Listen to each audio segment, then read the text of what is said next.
We've got Bruno Sammartino here. Bruno, how are you doing today? Hello? Hello, Bruno. Yes? How are you doing today? Who am I speaking to?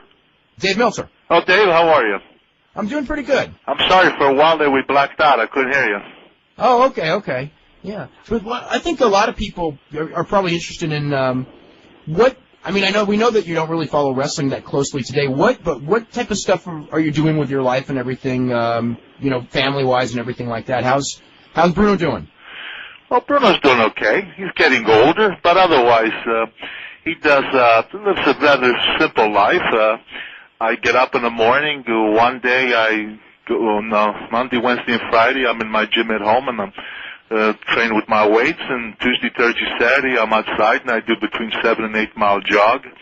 And other than that, I just really not a whole lot, other than in the summertime I like to putz around my home, cut grass, trim the bushes and stuff like that. And my wife and I go back to the old country usually once a year. Sometimes maybe we enjoy going on a cruise. But other than that, just to spend time with the grandkids. And it's a very simple life, but one that I'm enjoying very much.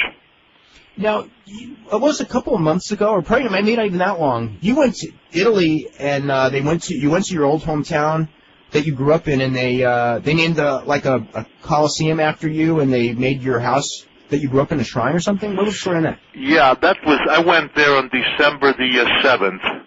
So it's just been, about 4 or 5 weeks ago, I don't know. That was a total surprise, a shock, really. The town that I was born and raised in, they contacted me that they wanted to honor me, which, again, was a very nice surprise, but nevertheless a very big surprise because, Dave, I'm the type that when I retired, we had a coach here named Chuck Knoll, who was the coach of the Steelers, and when somebody more or less was done with, they were kind of washed up, he would say it's time for him to move on with the rest of his life. And that's exactly how I felt about myself after wrestling. I was going to go on with the rest of my life, and that was the end of it. So I never expected anything like this, or the fact that I was honored for my weightlifting days. I didn't expect any of these. These are just wonderful and great surprises. But in the old country, not only did they name the sports facility after me, but which was flabbergasted. I was flabbergasted by it. But then my parents' home, which they themselves built, they have a slab of marble on the side. So this is the house that Bruno Sammartino was born in, and they made a landmark out of it. And then they built about a 15 foot monument to me, which like the Rocky thing, maybe, or like in fact the whole thing is dedicated to the town's people, what the town is about, and that I, being born here, and how I kind of represented my town in the way that the town is looked upon and the way that I lived my life. It's hard to translate the whole. It's really beautiful the way they've done it. And I had no clue that they were doing anything like that. So again, when I saw this thing, I couldn't believe my eyes. And it's a little overwhelming and a little embarrassing because you wonder. I mean, my God, why would they do something like that? Certainly, it's you don't feel like it's something you really deserve. I mean, what in the world did I do for that town to get all that? But hey, it was their doing, and I was appreciated, and I was flabbergasted by it all. When you were wrestling and everything, I mean, everyone knows that, like, in the old WWF, you were like the big draw for many years, probably upwards of 20 years. There's actually one question I want to get to in just a second, but how often, or did you? I mean, I know you went to Australia and Japan, obviously, everyone knows, and in a lot of parts of the United States, most of the United States at some point or another. But did you ever wrestle a lot in Europe during your heyday? No, not in Europe. I was South America a lot throughout the 60s. Really? Oh, yeah, South America. Brazil? Pardon? Did you ever go to Brazil? Or? Oh, Brazil. We went to Argentina. We went to, Venezuela. A number of times we went over there. In the 60s, we went there fairly, Santo Domingo. Then, Australia, of course, and Japan a number of times, and early in the 60s, I even went to South Africa. What were the crowds like in the 60s? Where? Around the world. Well, see, Dave, there's something that you've been involved with the wrestling for a long time, and there's something that I think you know, and maybe you don't. I don't know, but let me tell you what the advantage of wrestling out of New York. For example, as you well know, there were territories in my day, okay? But the advantage of New York was that Madison Square Garden, we all know it's the most famous arena, or probably the most recognizable name in arenas around the world. And when you wrestled out of the Garden, and because in New York, that's where the magazines were made on, were printed and all that kind of stuff, you got more publicity than any place else you could possibly be. For example, I'd be in a garden, and there would be all these photographers, mostly Japanese, but there were others as well. And so what that meant was it was a plus for you, for the person who was headlining, because in the 60s, I don't know how old you are, Dave, but if you went to the 60s and even in part of the 70s, there were a lot of magazines coming out, and most of the times you would see me on the cover. I asked Apter one time, I said, geez, how come you guys keep sticking me on that thing? And he says, well... They have to sell magazines. Pardon? They have to sell magazines. Well, that's what he basically told me. So coming out of there, and here's was the advantage. For example, promoters didn't always get along, but those who did get along, for example, there were always requests for McMahon if he would lend me out to go here or go there. McMahon didn't like that too much because we had too many clubs that he wanted me to work in, so he didn't want me to go out too much. But here's the difference between being in New York or being in another territory. For example, if like in the 60s, when I'd come to San Francisco to program with Ray Stevens, well, it was strictly headlining matches. Why? Because I was getting so much publicity coming out of New York. Same thing when I went to Tennessee for Nick Goulas, Nashville and Memphis, or in Florida, whether it be the Dundies in Miami or Graham and Cowboy Luttrell down in Tampa, places like that, or Atlanta for Jim Barnett, or Los Angeles with the LaBelles. My point is, always I went these places on top, whereas people that were on top in those territories, they couldn't come and work on top in New York because they weren't known. You understand? One of the things I always thought was really interesting, and it's a different thing in wrestling, because today wrestling is so television oriented, right, that if the fans haven't seen you on television, they just don't care, even if they've read about you. Whereas, and maybe it's just a mystique, but in the 70s, which is when I started watching wrestling, if somebody like, whether it would be you or the Sheik or someone who had been in another, who was a headliner who was known, would come into San Francisco and would walk down the aisle. They were never on TV yet, and it was a difference in audience. Everyone knew who they were. I mean, I remember Dusty Rhodes coming out here, the Funks, and it's like that they knew that these people were big stars. Whereas today, even someone with they read about them, but if they just saw them with no TV, and they're not going to react to them for some reason. Well, I don't know the answer to that because I'm honest with you. I never watch wrestling on TV anymore, so I don't even know what's going on other than what people call me and tell me this and that. But I think that the covers of the magazines. Let me give you an example. The first time I went back to Italy in 1966, I'm in Rome. And I wanted to look for an American paper just to see what's going on here in the States. I'd been away for like 10 days or so, and I go across the street. I'm in Via Veneto in Rome, and I saw a newsstand. And here I look over there, and there were 3 magazines, and I was on the cover of 2 of them. You know what I'm saying? Those magazines were going all over the world, and so if you were on cover of magazines in those days, man, you became pretty well known. I remember the first time I met Arnold Schwarzenegger was in New York, and he told me that he knew me for years and years because of all the magazines that he used to see me in Austria. So if you were lucky enough to get on those magazines like that, you were pretty well known everywhere, and that was the advantage, I think, of being in New York, because first because of that kind of publicity, and secondly because the Garden really was the mecca of the arenas. And I think that what was the difference. For example, like Vern Gagne wanted to come in the Garden once in a while so he could advertise in Minneapolis while he's in Madison Square Garden. And he would call McMahon, and McMahon would put him in the Garden, but he couldn't put him on as a headliner or anything because people didn't know Vern that well. Yeah. And that went with anybody that they brought in. But yet, if you were from New York, like before me, Rocca, Argentina Rocca, or Tony Rocca, he would be in demand to go other places strictly as a headliner, but only if you were out of New York, because if you're out of New York, that's where you receive most of the publicity. Even in professional sports, I think it's fair to say that the New York teams probably get more publicity than any place else. Now, when you basically retired from wrestling in, I guess, 81, and then you made a comeback a couple of years later, there's two things I want to ask. When you retired in 81, most people in wrestling do not retire. I mean, it's like the retirement is forced on them, basically, if it's due to an injury or something like that.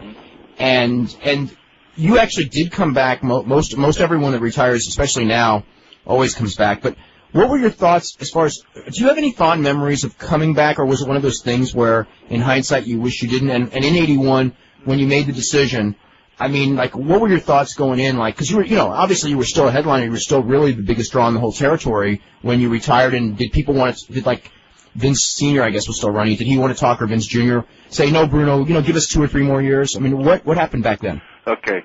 First of all, by the way, I only retired once. A lot of people said that I retired. I don't know if you were one of those who thought that too, that I retired and come back. I never retired until 1981. That's the only. The other times, for example, when I had the belt for those 8 years, I told McMahon, I had told him for a whole year, I have to leave. I was hurting. They had me going 7 days a week. I was lucky in the business, as you said a while ago. I was on top for some 20 years, but I'm lucky in the sense that in the late 60s I first started getting some serious injuries. And man, when you have serious injuries with the back and stuff like that, that does something to you.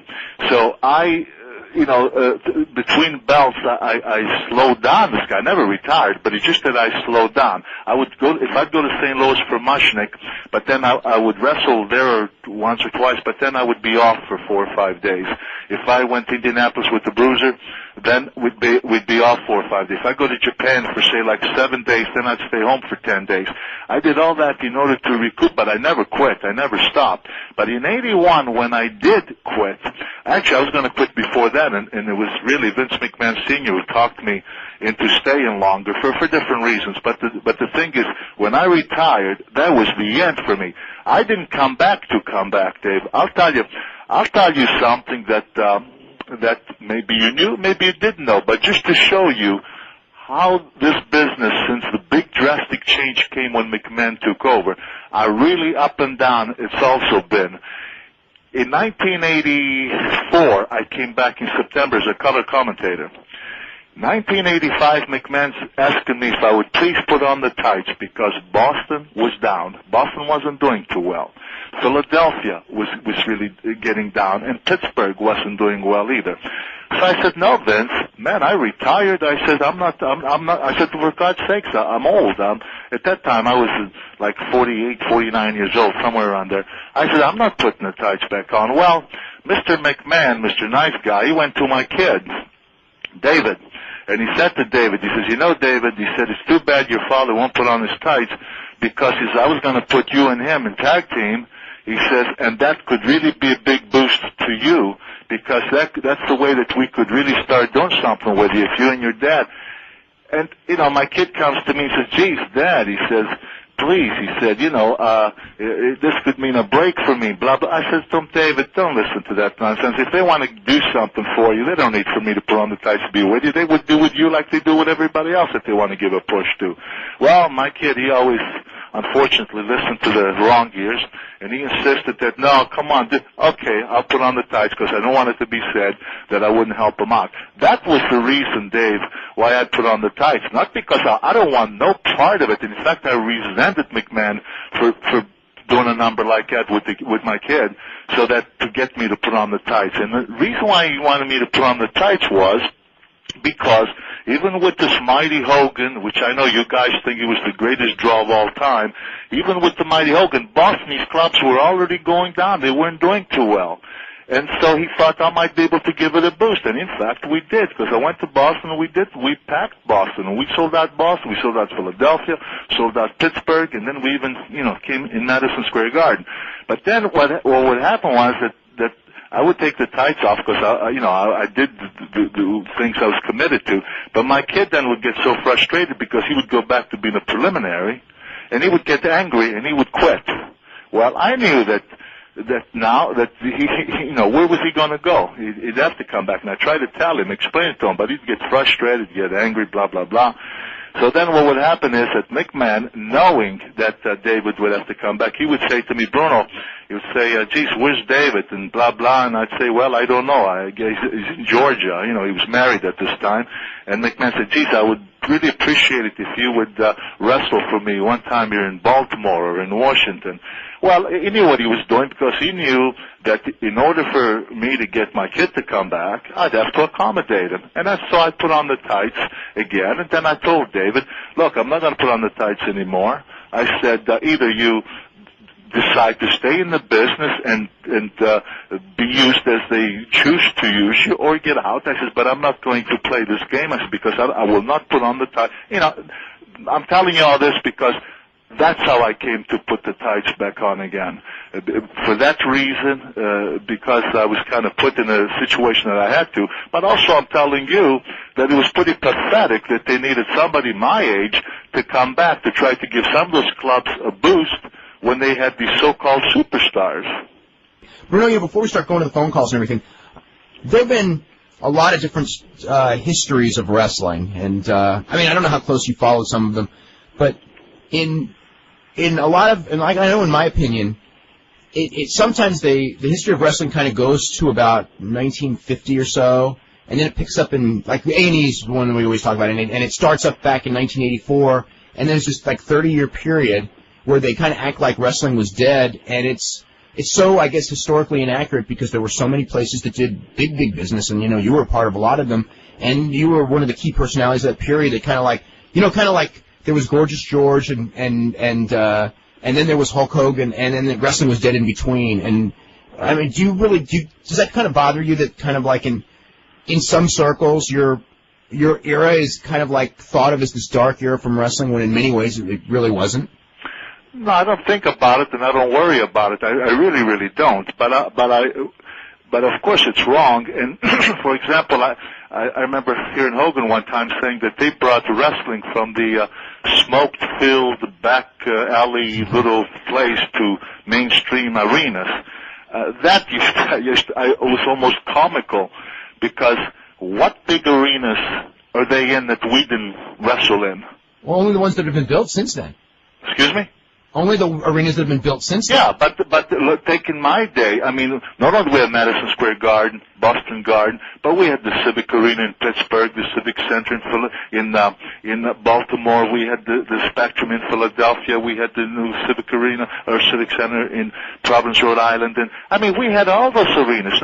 Now maybe they've built some new ones, I don't know, but certainly those were all the big major arenas, and we were in them all the time. In fact, Dave, it wasn't a few years ago, at least from all that I've heard and everything, they were avoiding a lot of the major arenas because they weren't doing too good in them, and they were going to some of the smaller arenas because they couldn't fill the big arenas.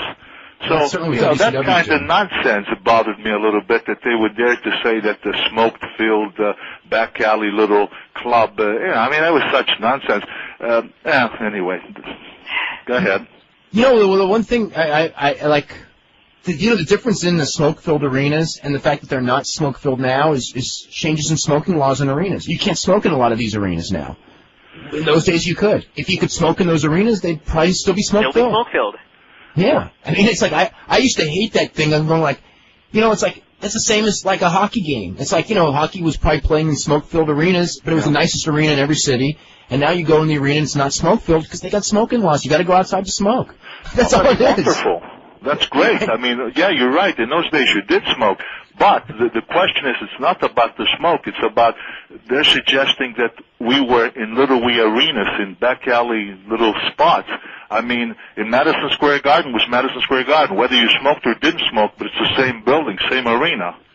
You know what I'm saying? I mean, what my point is that the arenas, we wrestled in the same arenas that always, it's not like we were in some back little Mickey Mouse school and then they came along and they opened up the big arenas, because that's kind of the impression that they were given, I think. Well, I think that's one of the things that Vince Jr., he wanted people to say he took this industry and created this industry, from some of this little thing where they, you know what I mean? It's like the whole illusion, and I think that they really didn't want a lot of the real history and success in there, because it kind of like contradicts. I mean, I remember one time I was writing a story, and it was about some of the crowds they were drawing in Japan, and the WWF got mad at me, and I was trying to figure out why, and then finally someone explained to me, and it's just like, when you write in, this is before the internet or anything like this, is like 1990, when you're writing in the National Sports Daily that they drew 50,000 people for a match in Japan, Vince McMahon can't claim that it was him, and he can't claim that it's Vince McMahon who created this little tiny little business that he brought to Madison Square Garden, because there's other promoters who've been very successful before him, which is something that I don't think he really wanted. He wanted it to be like there were all these little promoters and they all had these little territories, and I came along and revolutionized it, and he did in some ways. But it's not like other promoters didn't have great success promoting wrestling before Vince Jr. A lot of promoters had great success. A lot of promoters, and in many ways, yes, it's true, Dave. We didn't make anywhere near the money that I hear some of these guys are making today. That of course is true, but in those days when you had different territories, I'll guarantee you that there were a lot more wrestlers employed, a lot more wrestlers doing okay, not making the big bucks like I said. But then back in those days, no sport was making anything like they're doing today. But right now, yeah, there are a number of guys, I'm sure they're doing extremely well. But when you take for the amount of wrestlers that are in the country into those that are doing well, how many are not doing well or are having a hard time even getting work? There are some very, very talented guys who are having a hard time getting work because there's only two companies right now. Well, in the old days, they wouldn't have had that problem because you had all these different promotions throughout the United States, Canada, and overseas, and so that if you were any kind of a talent, you never had to worry about getting any work, and that's not the case today. So you see, it's not all pluses. And as far as the arena, isn't it odd, Dave? Yes, they do everything they work for is on television for ratings and all that stuff, and I understand that. But look what's happened as far as the arena. As far as the arenas go today, I don't know about the rest of the country, but I know here in Pittsburgh, despite what they may claim, I know that the last few shows they've been coming here, they've only been drawing about 8,000 people. Oh, they've had maybe 11, 12, but they were freebies. But legitimate, they had about 8,000 in an arena that holds about 19,000, and they only come here about 3 times a year. My goodness, we used to work at these arenas at 12 times and sometimes 14 and 15 times a year. And that went with the Garden, that came to here in Pittsburgh and some of the other arenas. And that's the difference. They put so much on TV that they could never come to any of the arenas now and come every single month, all year round, and be consistent. They couldn't do it. That's why they won't do it. That's why they won't even try it. I think WWF right now is pretty hot. They could do all right. WCW, though, no. They can't. Actually, they can't go anywhere now. Even if they come twice a year, they can't come anywhere and draw. It's really... Well, I'm just telling you, McMahon's the last 2 times he's been here, he hasn't been able to draw more than 8,000 people. And one of them was his, what's that show he has on Thursday night? SmackDown. Yeah, they came in for that. And that's, I'm told, it's always a sellout. But over here, they only had 8,000 people that paid, but they had, I think, 11,000 in the audience. And that's, so I don't know. I mean, and that's only coming here, let's say, 3 times a year. What would they do? How much would they draw if they would keep coming here every single month? Do you think that's more overexposure of wrestling on TV, or just more things to do in general on a particular weekend or whatever? No, I think, in my opinion, what it is, see, in my day, okay, I can only speak of the years that I was in the business, TV was used for 2 things. One, you introduced new talent, and you created stars, let's say, and the other was to advertise for the arenas, okay? Nowadays, they shoot everything on television. I mean, they give everything that they got, okay? So then, what's this? Why should people go to the arena and pay money for what? I mean, they see it all on TV. I mean, yeah, they do it. You know, look, you know better than I do because you write about this stuff. But am I correct in saying that about 3 years ago, McMahon was in kind of a little bit of trouble? 97, okay. 96, 97, he was losing money, and then they hit on the new formula, and right. now they've never been bigger. Okay, they hit a new formula, and then, as you say, they've never been bigger. But let's see how long this lasts, this new formula, and how long it goes. Because when you do what they do, look, in the older days, it wasn't as spectacular television, but we were steady. In other words, we were steady as far as business went at the arenas. When you do what they do so much, it comes and goes. It's not long-lasting. I don't believe it is. WCW, as you say, struggling. Somebody told me, I don't know if it's true, it sounds a little ridiculous, but somebody told me that they lost as much as $70-80 million in 1 year. Pretty darn close. See, that's hard for me to believe. I can't imagine how that could happen. It's hard for me to believe watching it and hearing about it. How does the company get in that position? Yeah. Well, so you know, Al McMahon, how much you say is bigger than ever and all that, that's okay. That's maybe true. But the question is, we'll have to see is, how long would it go? You're talking only 3 years ago that things were a little shaky. 3 years isn't that long. Let's see how long they can keep it up. Because I got a feeling that this stuff will get old as fast. And I think it's, you know, it'll be interesting to see a few years from now where they're at. I want to ask this question from John McAdam, who says, during one of your 1992 media appearances, you talked about Vince Sr. had you blackballed. So this is like late 50s, early 60s. Yeah. And he goes, what was the story behind that, and how did you and Vince Sr. get back together, and, you became his big draw? Well, kind of a long story. I'll try to make this quickly as I can. What happened was that, I had worked out. I had trained very hard to come into the business, and when I came into the business, I started out almost on top, not like on Rocca's level, but they were using me as the new Italian strong man. I was working in wrestling as a strong guy and all this kind of stuff, and things were going pretty good. But then what happened was that Buddy Rogers came into the territory. And he had his own crew all the time. He had his own traveling crew. Guys like Billy Darnell, great talent, tremendous talent Billy Darnell was. I don't know if you ever seen him. And he had guys like Johnny Barron and Buddy Rosen and Gene Dubuque, and just his own crew. And they tried to work everything around those guys, and they tried to use everybody else around as stepping stones, so to speak. I wasn't going to do that, so what I did was I gave my notice to leave, and a little trick was played on me. After I gave my notice, I was booked in 2 different clubs. Obviously, I made the one club. I had worked out a deal with Johnny Doyle, Roy Shires, who was just opening up in San Francisco. So Johnny Doyle fixed me up when I was leaving New York to go there. And so I went, and I'm in San Francisco, and I was at the first Carl Palace show that they had. I wrestled a guy named Chico Garcia. They had triple main event that night on the first show. It was Ray Stevens against Cowboy Bob Alice. They had a guy named Bill Malby against Mitsu Arakawa, and Rocca against Jonathan. But I was on the card. Well, next week I'm there for TV because Roy Shires said he was going to see what he could do with me. So I go on TV, and then the following week I'm on TV, and there was I was suspended, and I said, from what? For what? What did I do? And they just told me that I was suspended, and no explanation on that. I talked to Johnny Doyle. He said he would see what he could do to see what it was all about. The suspension came from New York, but I wasn't suspended from New York. It came from elsewhere. It was a very confusing thing. So Doyle said, well, they won't let you wrestle here. I'll fix you up in Indianapolis because there's no commission there. I went to Indianapolis, but Vince McMahon and Jim Barnett were good friends. So when they found out I was there, they put the good word out to me there, and old Jim saw to it that I was starving there. So I couldn't make a living of any kind. I had a wife and a kid at that time, so I had to go back home, and I got a job construction. I was blackballed all over.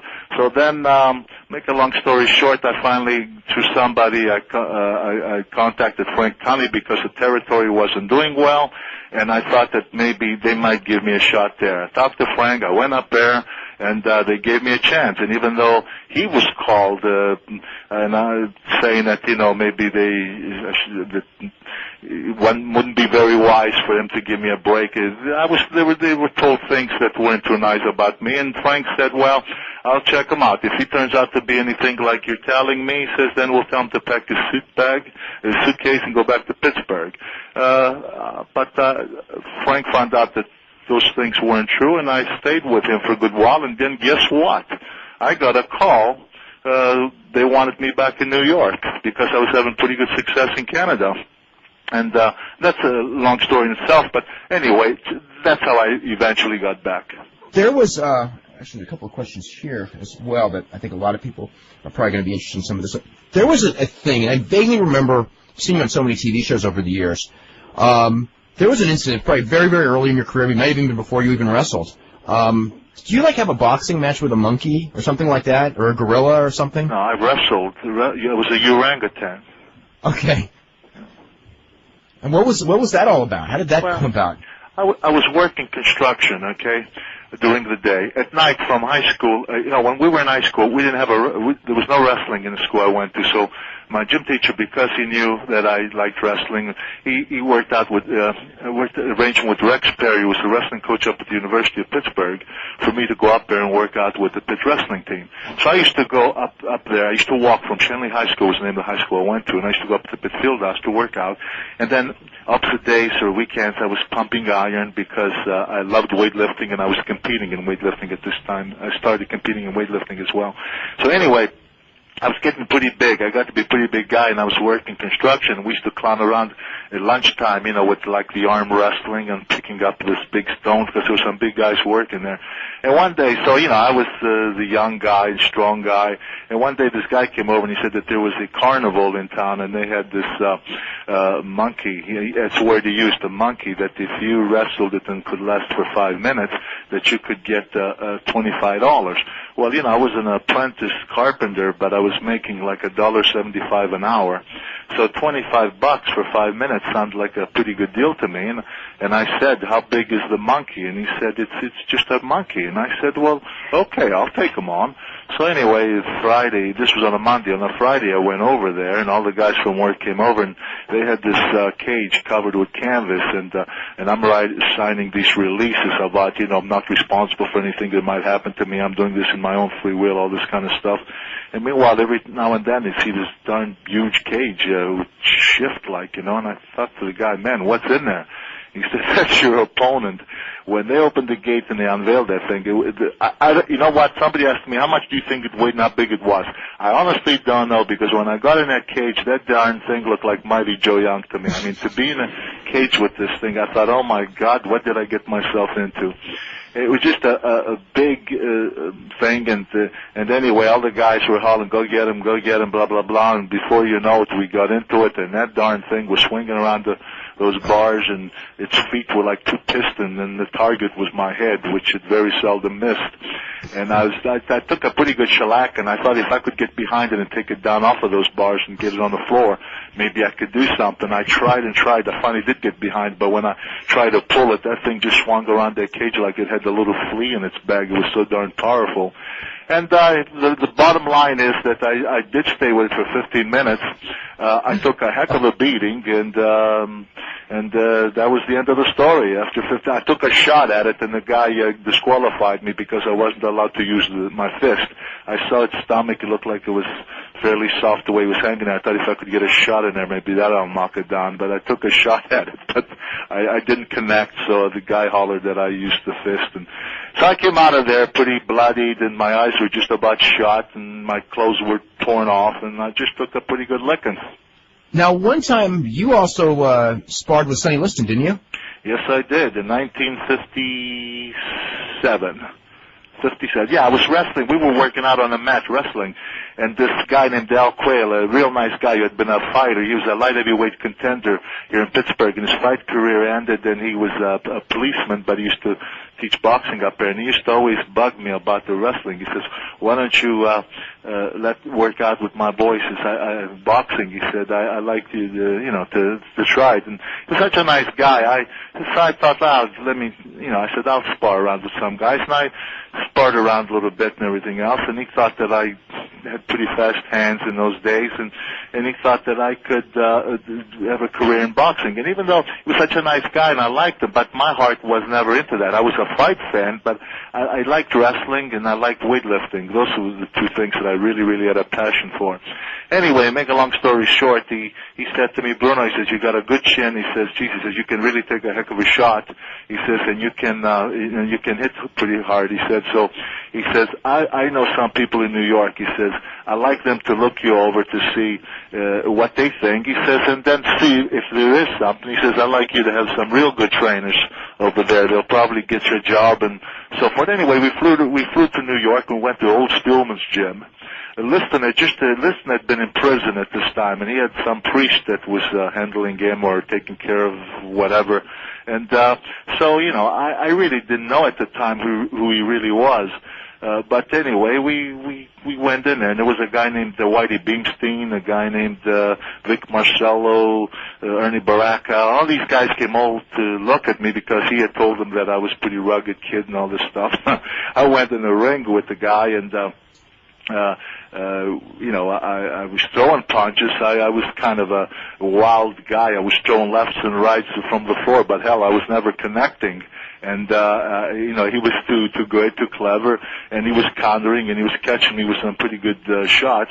They were impressed in the sense that I could take a real good shot, but they felt that I needed an awful lot of work because, as the guy told me, he said, that's great to be able to take shots like that. He says, but, he said, you go and fight, you keep taking shots like that, and your career will be short, and you're going to have a lot of problems. So he said, if you want to be a fighter, you're gonna have to really, really train hard. He says, we like a guy who has the ability to take punches like that. He said, but you have to stay here, you have to come here, and they were going to get me a job in the shipyards. And I thought about it at the hotel that night. I thought, what am I doing? I really don't even like this. Why am I doing this? So the next day I told this Al. I says, look, Al, I'm really sorry. I says, but I like wrestling. I like weightlifting. I said, I can't put my heart into this. I really, really don't like it. And then he says, well, then if you really don't like it, he says, then there's no sense in it. And that was it. I went back to Pittsburgh and went back to my old routine where wrestling one night and pumping iron the next night. And I loved competing with the weights. I competed both Olympic style lifting and power lifting, and I was getting pretty good at it. And at the same time, that didn't interfere with my working out with the wrestling. So that was the story with that. But I got the worst of it, just like with the orangutan. I have to tell you that with the Liston thing, yeah, I got the worst of it. I took a pretty good licking that night too. What kind of advice would you give kids today that want to start weightlifting? Because you had an awesome physique for that era, and nowadays kids have awesome powers. Yeah, and I should say kids, but everybody. There's more access to steroids and shortcuts nowadays. So, what kind of advice would you give to anybody who wants to work out with the weights? Mm-hmm. You mean to compete or just for his own personal health? Pretty much just health, probably. Well, it's just for health. Anybody who would touch anything, any enhancement drug, I don't care if it's even this creatine that they're talking about.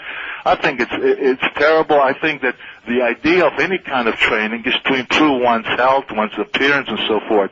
So I think if you want to work out with the weights, especially if you just want to work out to look okay and to feel good and whatever, if you go someplace where hopefully they have somebody who knows, in some gymnasium, who knows something about to put you in a proper program, and you just do it and learn the good eating habits, and all you get out of it is you can look good and you can feel good and be healthy. Now, if you have intentions of competing, then it's another story. It calls for a lot more harder, more serious training and so forth.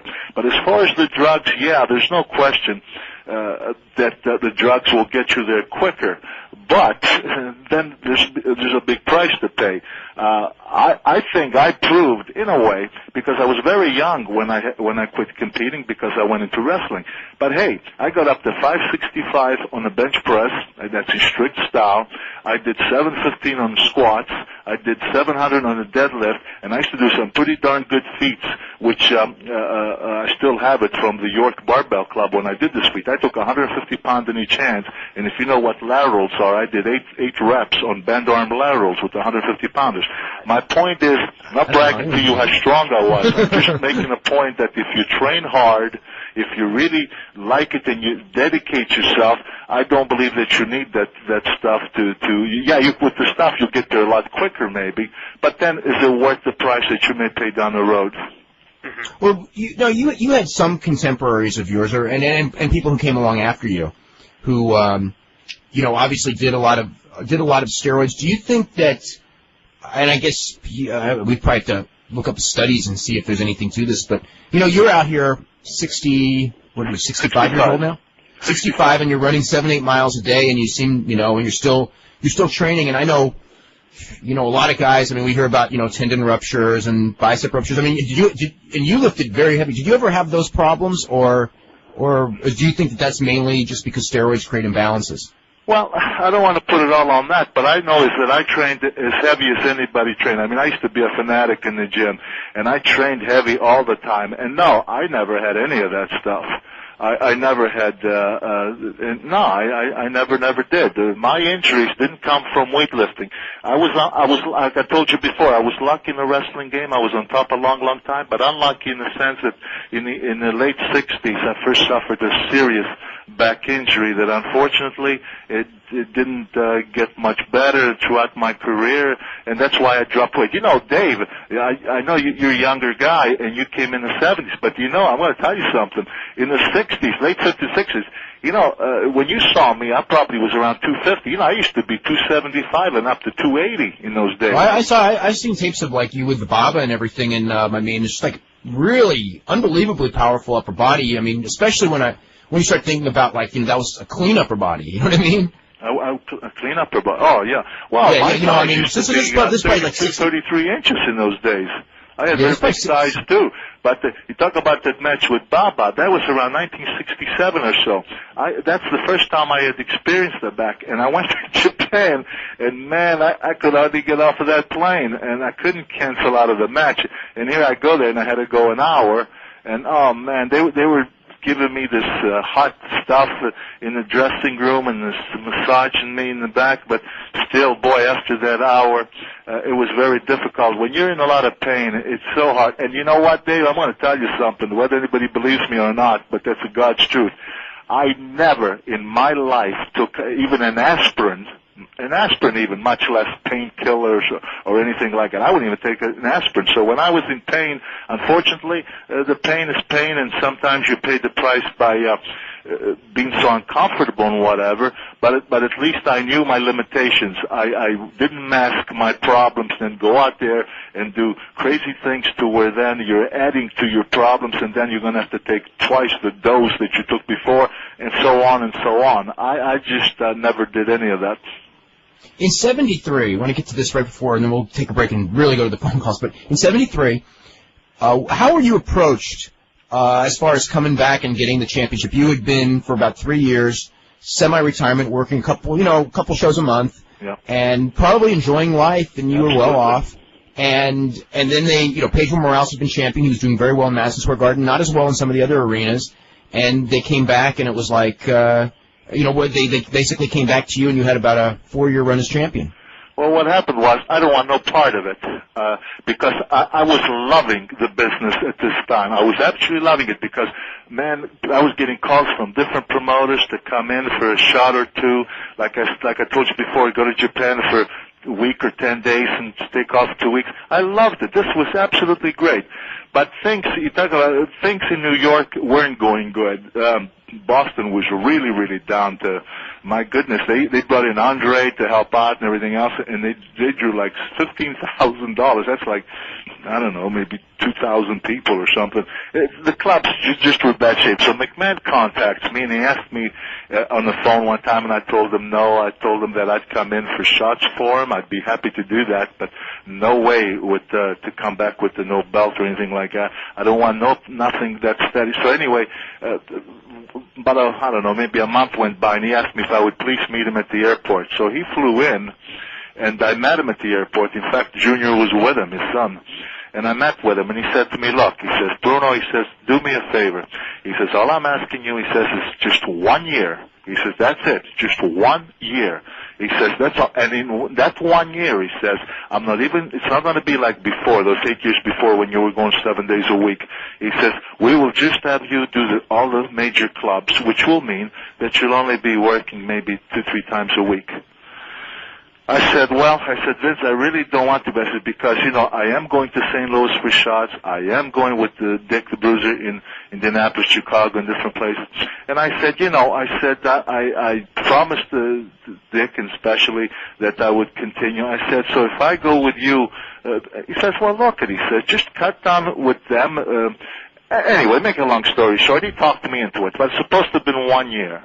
Well, I came in 1 year, went to 2, and then I reminded him, I said, Vince, I said, the deal was 1 year. He says, Bruno, he said, look, he says, we're only using you in the big clubs. Come on, he says, you're getting your days off and blah, blah, blah. He says, we really want to get somebody ready next time. We want to get somebody that's for longevity, not just for a year.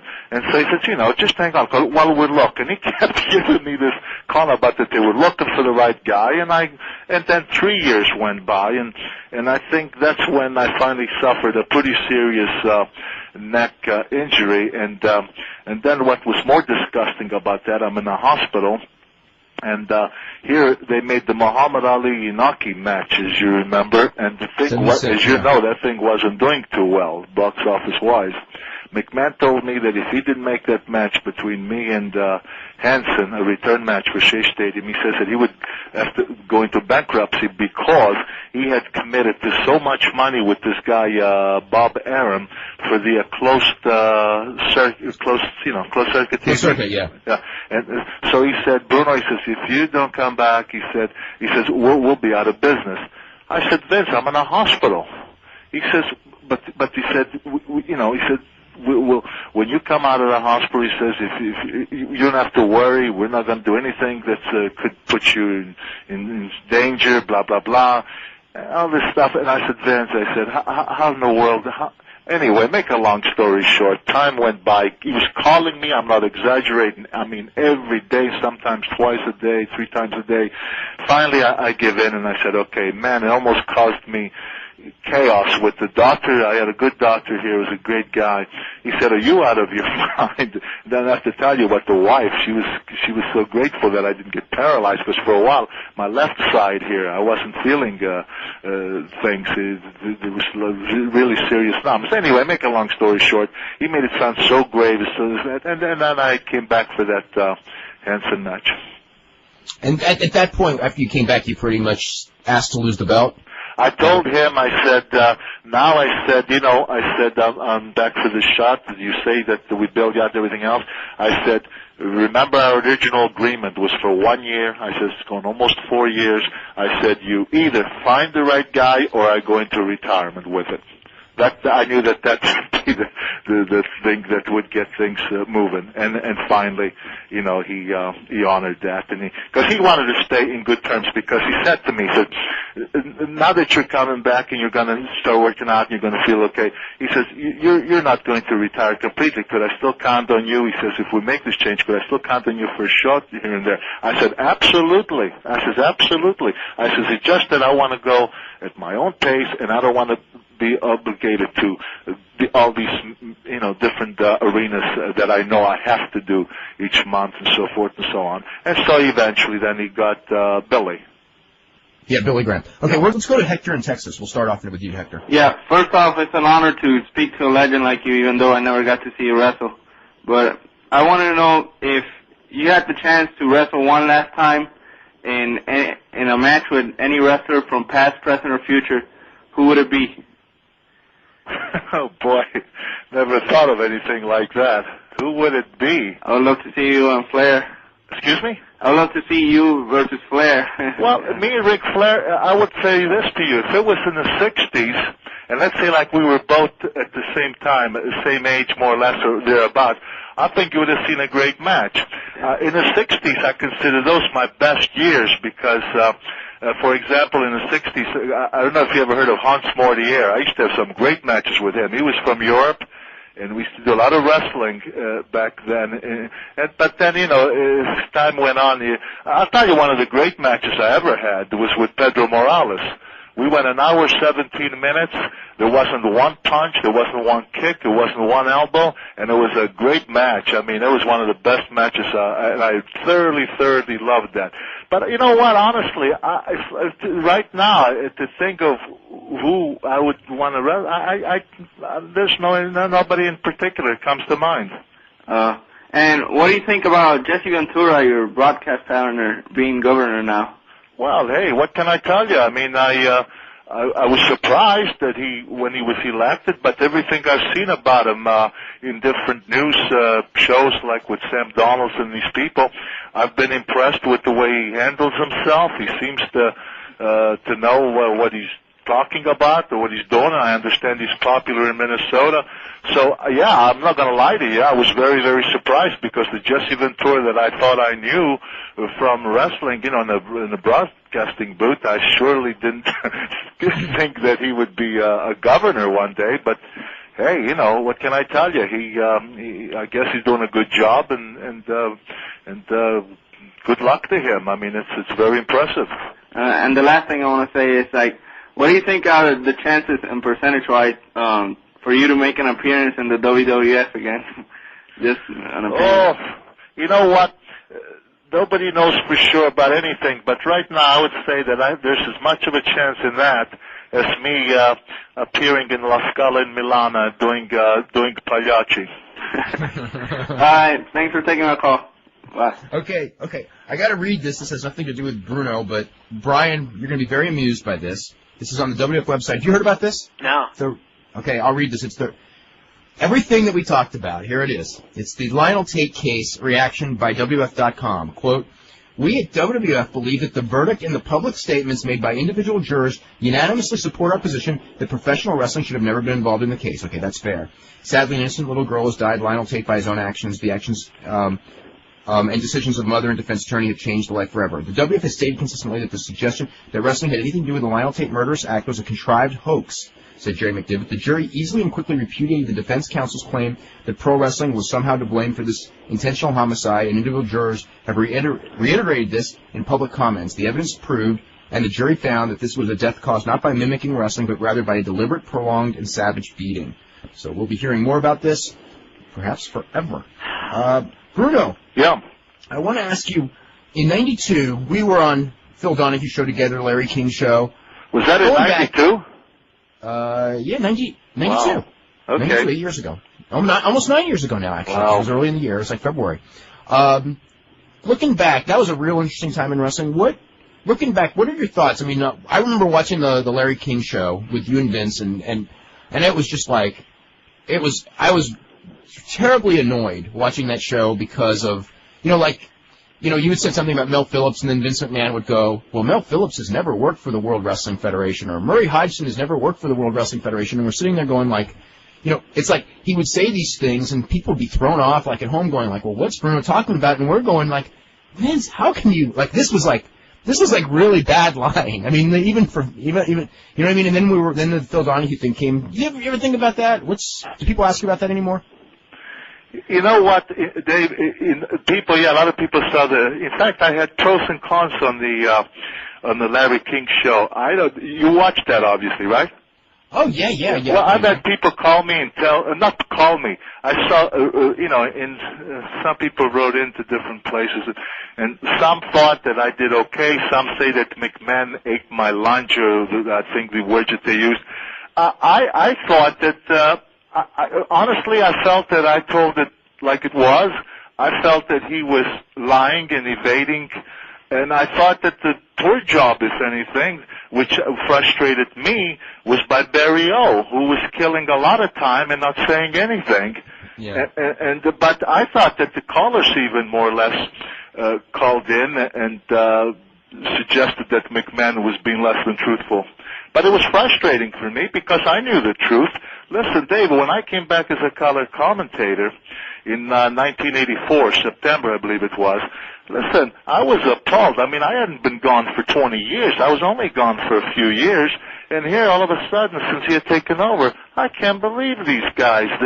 The way they're not only shooting each other's butt with the steroid crap, but they're also doing all kinds of other things. And I thought, man, this is unbelievable. And I kind of, I became the bad guy almost immediately because I was expressing my feelings and thoughts about what I was seeing. But I knew I had to get out, and eventually I did. And as far as for myself, I think I did everything I felt that I could do to bring attention to it so that some measures would be taken as far as some independent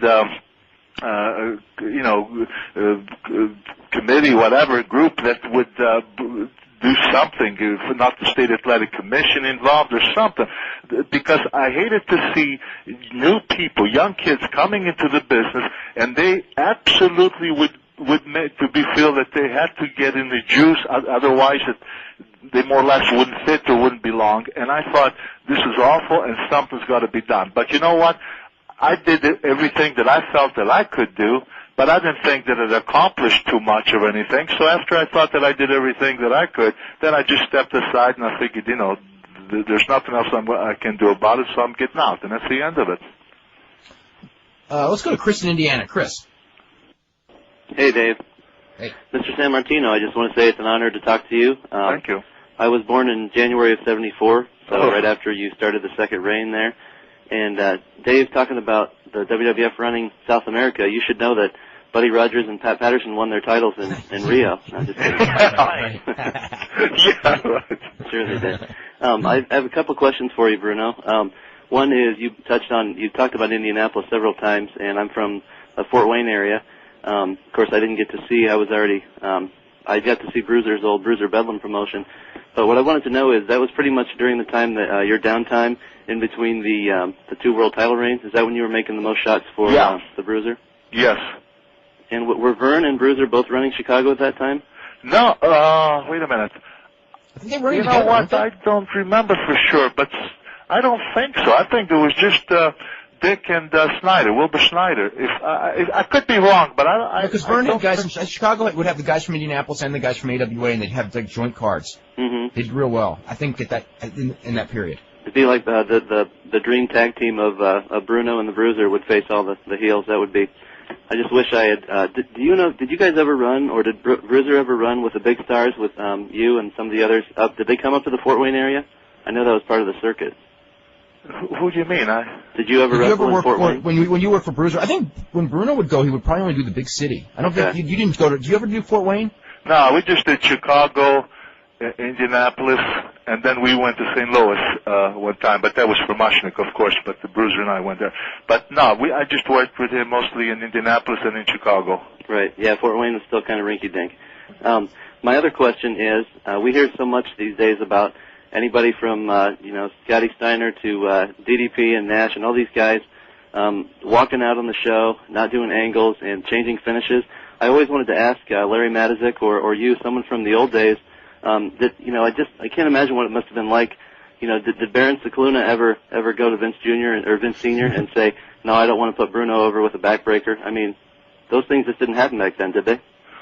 Oh, I think that back then the guys would protect themselves as far as their reputations, and that's why the advantage of so many different territories that guys could move on. But no, there were guys protected their reputations. They just weren't going to if they felt that something was going to take away from their main event as a main eventer thing, that they would absolutely not necessarily go along with whatever was asked of them. Okay. Well, I just wanted to thank you for taking my call and enjoy your peaceful life, Bruno. You deserve it. Thank you very much. You know, Bruno, that reminds me, like you were, especially you were just about the biggest draw, nationally, one of the biggest names for much of that period. If you went to like another area, let's just say Miami, Florida, or San Francisco or something, did promoters ever because the idea of like the local guy beating Bruno, beating Bruno Sammartino was a big feather in people's cap because pretty much nobody did. Did anyone ever go to like, really crazy extremes? Go, please, put over our local guy. It's only in our city. Or was it really just one of those things where when you went there, it was kind of understood that, you weren't going to lose to the local guy? I mean, how was you ever approach something like that? You mean when I was champion? Either champion or even between title reigns or just any time, just like you would go to another, outside of the territory and there was a local guy and the promoter, wouldn't the promoter go, no, let me hand it right there. No, Dave, I wouldn't do it. Yeah, but I mean, would they, I know that. Oh, yeah, they would try. Yeah, I mean, were there any like real crazy extremes that they would go to or? Well, I'll give you one what's it, Winnipeg. What was his name? The promoter there. I'm trying to think. He was working partners with Wally Carbo and Vern, but Vern wasn't there. Darn it, I can't remember the guy's name. But anyway, I was wrestling Gene Kaninsky, and he came over and he's telling me that Kaninsky was the big gun over there, and that Gene has to win the match and so forth and so on. And it was 2 out of 3 falls. And he said, Gene, he said, he's the big gun out here. And the place was completely sold out. And he said, he's going to take 2 falls. And I said, really? He said, how's he? And I did, because the way he was talking to me, almost talking down at me, and at least that's the way I took it. And so I just looked at him, and I said, Rod Fenton. You remember that name? I know the name. Okay, yeah. That's the guy I'm thinking, Rod Fenton. And I just looked at him, and I said, well, how's he going to do that? And he looked at me and he said, how's he going to do that? He says, Kaninsky is... I said, if he can do that, then I says, you tell him to go ahead and take 2 falls. And so he said to me, you think you could take Gene? I said, well, I don't know. We'll have to find out, won't we? I told him. I was getting angry by the second because I just didn't I didn't even know who the guy was at the time when he came in, and he's talking to me like that, And I said, we'll have to find out, won't we? And he said, yeah, well, maybe you will. Maybe you will. And he walked out of the room. And then somebody else came in, Wally Carver, and said, geez, what's the problem? And I said, well, you could tell that guy that he could take his winner peg and what he can do is, hey, we have a sellout here. I said, fine. I said, but if you want what he wants, I said, forget about it because you ain't going to get it. And then, it says, okay, let's, so we sat down and worked something out which was acceptable. But yeah, sometimes it happened, but sometimes it's the attitude too, like I say, the way that guy approached it, it just, rubbed me the wrong way. It was a business, make no mistake. There were a lot of promoters in here. I will tell you honestly, I did not respect too many of them. I liked Frank Tunney. I liked Frank Tunney a lot. I thought he was a wonderful guy. I could never say anything negative about him. I liked Paul Bosch in Houston. I thought Paul Bosch was an honorable man, at least as far as I was concerned. Another guy that I heard people didn't like him, but I could never say anything negative about him because he was fair and honest with me, and that was Mushnick out of St. Louis. But believe you me, I couldn't name you too many other people in the business. It was a rough business, and as far as a lot of things, going on that used to go on. Did anyone? We'll get to a break right after this. Did anyone ever come to you, and it was a 2 out of 3 fall match, and go, Bruno, you lose the first fall, and then all of a sudden at the end of the first fall, they go, oh, the match is over, like to trick you into losing? Or did that's what they did with Rocca and Rogers in Madison Square Garden. I learned a valuable lesson from that double cross that I saw in New York in my rookie. I was a rookie. I was a young guy in the business. And I learned a very valuable lesson from that. If I did that with the promoters that I didn't, if it was a Tani or Bosch, like I said, or probably no problem. But if it was somebody that I had second thought, there was some questionable about him, I wouldn't be too accommodating. No. Yeah, you didn't lose the first fall. This is from the Torch website, Pro Wrestling Torch, pwtorch.com. It says the widespread rumor of the day is the WWF is interested in buying ECW and using Paul Heyman as head booker. I can tell you a little bit about that. The rumors were fueled by an advertisement on SmackDown promoting next week's show as Extreme SmackDown. Okay, that Extreme SmackDown is just a way to combat the fact that Friends is going 40 minutes and that Survivor starts next week, and they're trying to maintain their market share. And Extreme is a cool name, and it's got nothing to do with Paul Heyman now. As far as head booker, I don't even know that job exists. The head booker in WWF is Vince McMahon. Paul Heyman, as far as being on the writing committee, I can tell you for sure it's been something that's been discussed. Paul Heyman does want to keep ECW going. There's a lot of different ways that things could happen, including potentially WWF buying ECW. It's not happened yet. When asked for comment, Vince McMahon issued a brief statement. He said that while WWF would welcome the idea of Heyman working for them, it is his understanding that Heyman is still committed to make ECW work. So that's what's everyone's saying. Hey, Bruno, I have a quick question for you. Did you ever have an experience during a match where somebody decided that they were going to try and take those two falls?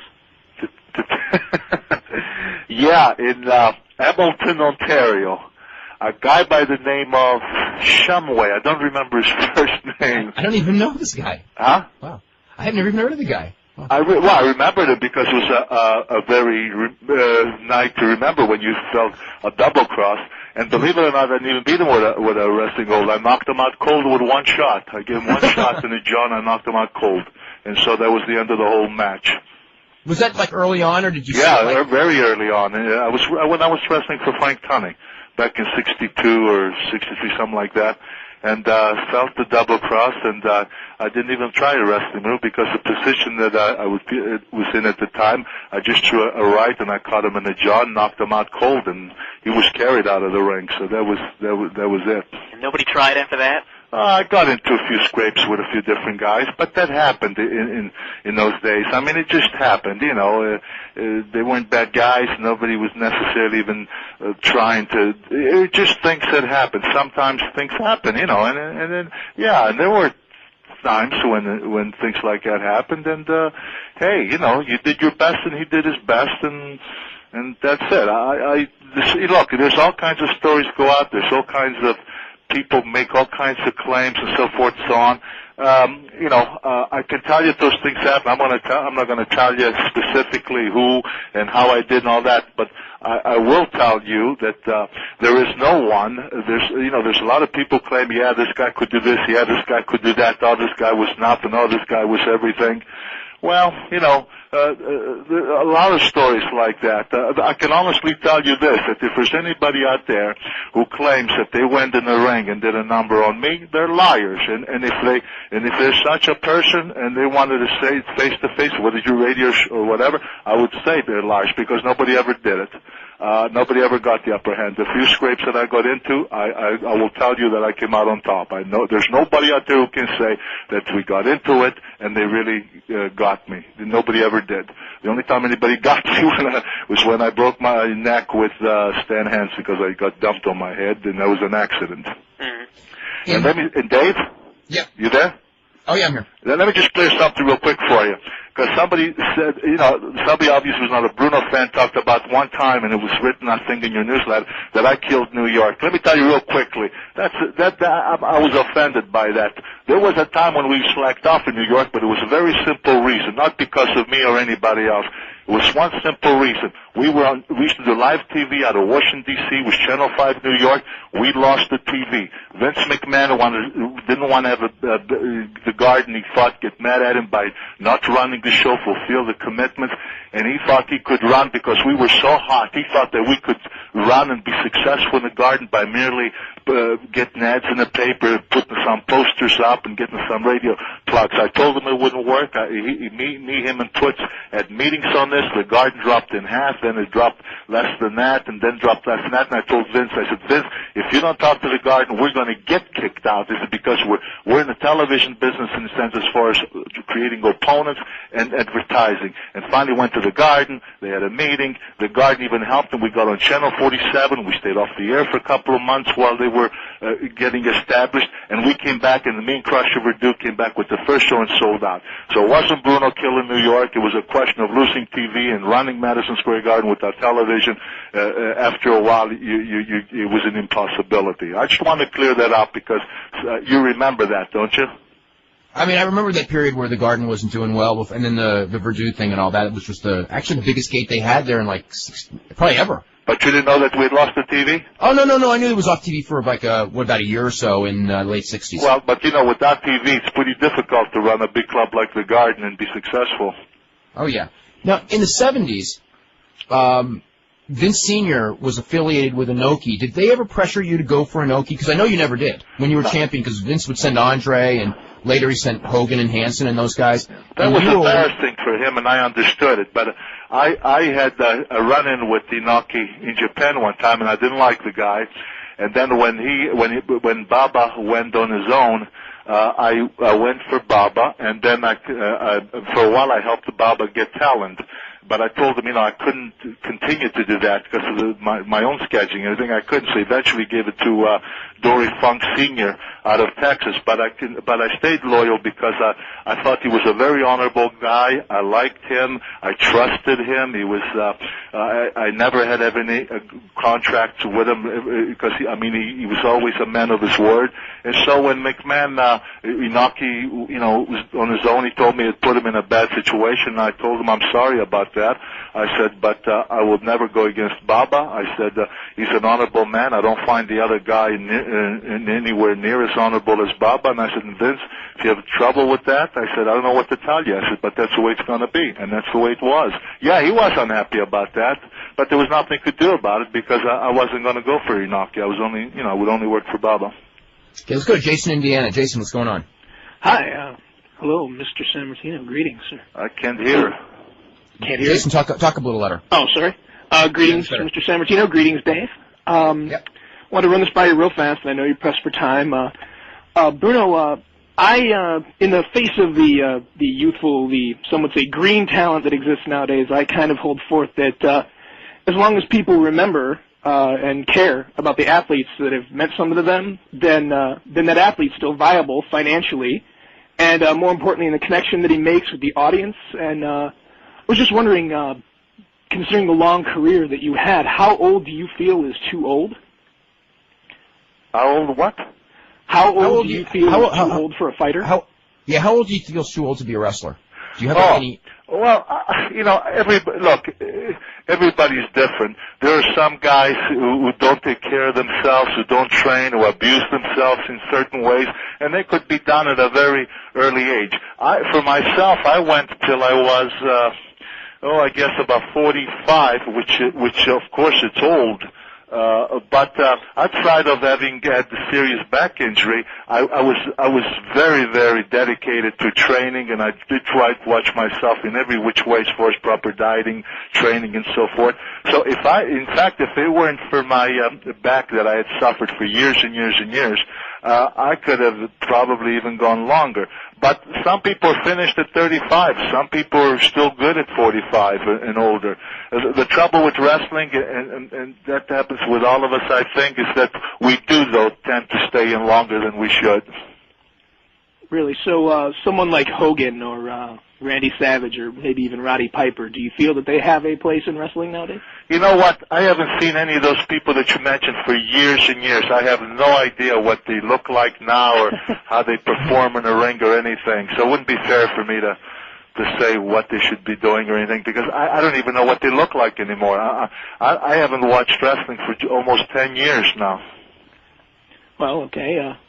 Thank you, sir. Thank you very much for your time. The character you conveyed in the ring was something I could even get into as a kid, and I really appreciate you being there. Well, thank you. Thank you. Take care, sir. Okay, let's go to Jeff in New Jersey. And how you doing, Dave? Bruno, what an honor. Great to speak to you. Yeah, you and Mike, that's your childhood hero. Yeah, Bruno, I want you to know I'm 43 years old. 35 years ago, I went with my dad to Sunnyside Gardens. I'm sure you remember that place. They used to have monthly Saturday afternoon shows. You were going to wrestle the Beast that day. Oh, yeah. And, boy, I couldn't wait. Unfortunately, you got fogged in Pittsburgh. And, boy, I remember crying the whole way home on Queens Boulevard. I told my dad I'd never go to this wrestling again. Oh, my God. But evidently, I got over it. I was there the night Hanson dumped you on your head. Is it true that they had to put you in a straitjacket in the dressing room? Wait, say that again. When Hanson dumped you on your head. When who dumped me? Hanson. Stan Hansen. Oh, no, they rushed me to a hospital Right to the in New hospital. York.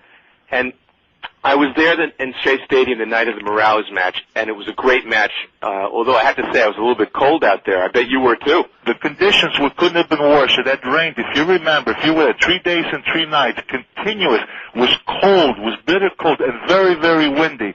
And yet, I'll tell you, despite all those terrible, terrible things, we went, if you remember, an hour, 17 minutes, and I thought that was, I loved that match. I thought it was a great match. And I didn't know what a Broadway was, but I knew when George Steele came running out and knocked over the policeman that it was going to go to an hour draw or whatever it was. I knew that was going to happen. Yeah.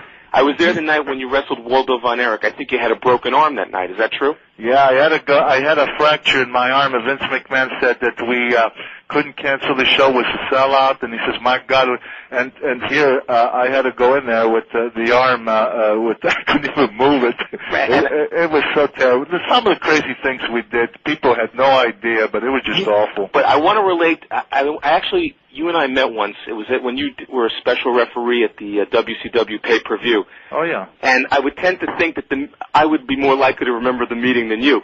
But one thing that I know your ears perked up when we were talking is that I'll never forget the night when Dick Kroll counted to 3 in 1971 or whatever it was, 30 years ago. And I'll never forget the silence in the Garden. Do you remember that? You mean when I lost to Koloff? When you lost to Koloff and Dick Kroll was the referee. That was such an eerie experience because you know how the people used to scream and they used to chant my name. And then when he beat me, I thought something happened to me. I thought something was wrong with my ears because it was, you know, if you remember, if you were there, you could have heard a pin drop. I'll never forget it. What in the world? So Skoland, you know, like he's helping me get up, I'm getting up, and I'm saying, I told Skoland, I can't hear, what's going on? And he says, it's so quiet. So as I start walking, that really got me, gave me goosebumps. I was walking toward dressing room. People were literally, not all, but the ones nearby, crying and saying things like, Bruno, we still love you. We'll always love you. And I thought, oh, my God, I felt crushed. I felt like I let people down. I just hadn't thought that people would respond like that. I really didn't. I can remember like it was yesterday. I just want to ask you one last question, Bruno. I became friends with Ken Patera over the years. What did you think of him in your matches with him? Was he a good worker? Kenny was great. He was a terrific guy. He was a strong guy. He was. I thought he was very good, and I wrestled him a number of times toward the end of my career. But I thought that some of the matches I thought I had with him, I liked. I thought they were very good. No, I thought Kenny was very, very good. A good guy, and he was good in the ring, and he's a strong guy. Kenny was. I think he was a good person too. Great. Well, thanks a lot for your time. This was certainly a great thrill for me. Thanks a lot. Thank you. Good talking to you. Bye-bye. Okay. Al, do we have time for one more caller? Okay, let's go to Carlos. Carlos, you're going to be our last caller. Wow, I'm excited. Bruno, since I was 5 years old, I've been watching you. Wow. And I'm 40 years old right now. I saw you defeat Zbyszko on the cage in 1980 at Shea Stadium. You're one of my biggest heroes in this industry, and I wanted to ask you one quick question. Is there any tapes of you that I could possibly have in my collection of you wrestling? You know what? Tapes of me, unfortunately, at least the ones I saw, I never saw one that I liked, I have to be honest with you. Because in the 60s, I think that most of the times that they made those tapes, then they would erase them and use the tapes over again or whatever.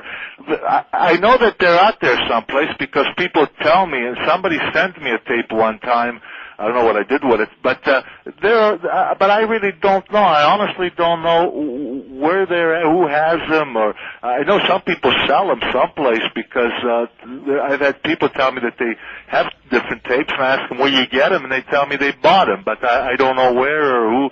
I don't know if McMahon still has them and if they sell them as part of their merchandising. I honestly don't know. Wow. They don't. Well, I just want to say that I saw the Cowboy Bill Watts shoot interview, and Bill Watts said that you were a great man. Oh, that was nice. And it touched my heart to know that my hero is a great man. And I thank you so much for the pleasure of being able to talk to you, sir. Well, thank you. Thank you. You're very kind. You know, it's interesting is the reaction of the fans when Jeff was talking about the Koloff match. You know, it's funny. It was 30 years ago, and I was obviously not in Madison Square Garden, but I've heard that story so many times of this arena going silent that it's almost like it's like this mythological. The Bruno Sammartino Ivan Koloff ending is like this mythological thing in like my wrestling history of an arena of 20,000 people just going silent. That, you know, I mean, were you, like you said, you weren't expecting that at all then? Me? Yeah. Oh, I was shocked. And I felt awful afterwards. I thought that, I get beat. People are going to boo Koloff because he beats me, and I thought they were going to boo the heck out of him or something. I thought maybe they had extra police to make sure he got out of there okay, because there might be some nasty reaction. But that's what I was really expecting. But then when the other thing happened, and I went back to the dressing room, I'll tell you the God's truth. I was glad before the match that I was going to not be free from this commitment of 8 years that I just had it. But then I felt so awful in the dressing room, thinking of the people and how bad they felt, and it made me feel absolutely awful. I can't describe to you how terrible I felt. Especially, I'm telling you, I'm not exaggerating. There were people crying and saying things like, "We still love you. We'll always love you. You're the best." I mean, wonderful things like that. It just crushed me. It just made me feel so terrible. I honestly can't put into words all that I felt. But it was quite an experience. How was that, or what happened with Graham when you lost to Graham? What do you mean, what happened? I mean, was the reaction similar? Well, no, there was a different. What happened with him was, Billy threw both of his feet on the second or third rope, I don't remember, and on the corner, you know what I mean, to pin me. And when he pinned me, the people were screaming more about the rope, he cheated, but it wasn't the same kind of thing like in Madison Square Garden. They were just hollering about the rope. They were, where's the commissioner that he had cheated and stuff. That was the reaction, nothing like in the Garden.